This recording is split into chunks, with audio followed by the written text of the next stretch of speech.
Everyone, welcome to today's review. Today I'm going to unbox something that I've been waiting for because my phone is in pretty bad condition, the S9. Now I'm just going to unbox it now. I'll do a later one having a look at it all. My wife has a blue one, so I'll let her unbox that. I'm trying to pump this out, break it out. It's kind of hard with one hand. So we put it down here. Looks pretty schmick.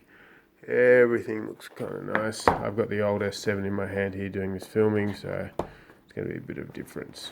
Oh, it's upside down. Ooh. And what do we have in here? Got the SIM card doobie whacker. Hey, got a little cover for it. That's good. I think this is the bit that everyone wants to see. Oh, the phone looks nice. Let's see what else you get in here. Got a little USB connector. Got some nice AKG headphones there.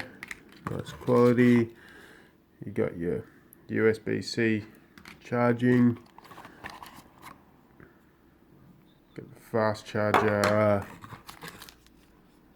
And we've got some different size earplugs. And a little adapter to USB. Just in case you don't have the charger anywhere, that's going to come in handy. But this is what everyone really wants to have a look at, so let's take off something here. Here we go, at the top. Ooh, shiny. Take off the back, shiny as well. I wonder how long that's going to take before I scratch it. Alright, I'll do a later review with it when it's turned on. Yeah, and work it out. Hope you enjoyed.